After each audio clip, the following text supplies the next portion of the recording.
အားလုံးပဲမင်္ဂလာပါခင်ဗျာကျွန်တော်တို့ Independent Stat Channel ကနေပြန်လည်ကြိုဆိုလိုက်ပါတယ်ဗျာဘဝမှာအောင်မြင်မှုဆိုတာကံကောင်းခြင်းတက်ကြောင်ရလာတာမဟုတ်ပဲနေ့စဉ်ပြုလုပ်တဲ့လေ့ကျင့်နေကြောင်ဖြစ်တည်လာတာပါဒီနေ့မှာတော့အောင်မြင်သူတိုင်းရှိုးဝဲကျင့်သုံးလေးရှိတဲ့အချက်၅ခုကိုမျှဝေပေးခြင်းပါတယ်ပထမချက်အနေနဲ့တိကျတဲ့ပန်းတိုင်ရှိရပါမယ်အောင်မြင်သူတွေဟာသူတို့ဘဝမှာဘာဖြစ်စဉ်လဲဆိုတာကိုတိကျတိကျပါတယ်ဒီကြတဲ့လမ်းညွှန်မြေပုံမရှိရင်လောက်ပဲကြိုးစားလမ်းပြောင်းနေတယ်လို့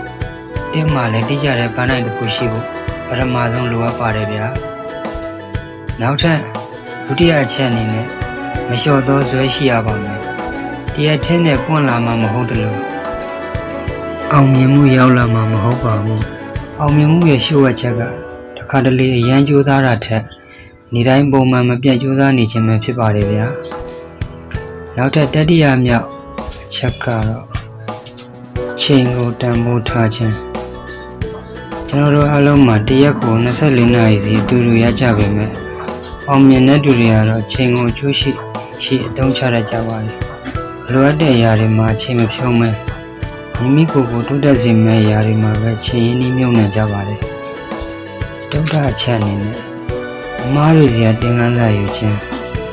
လမ်းခီးမှာလဲကြတာရှုံးနေတာဟာတဘာဝပါဒါပေမဲ့အောင်မြင်မဲ့သူတွေကတော့အဲ့ဒီရှုံးနေမှုတွေစီကနေတင်ကန်းစာထုတ်ပြီးမကောင်းမွန်တဲ့ပုံစံနဲ့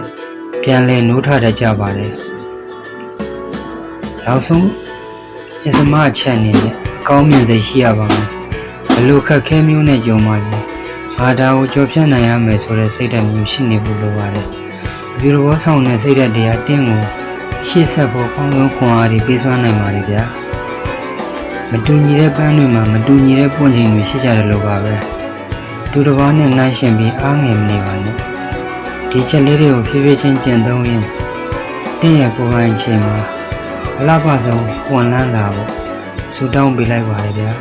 အားလုံးပဲအဆင်ပြေကြပါစေ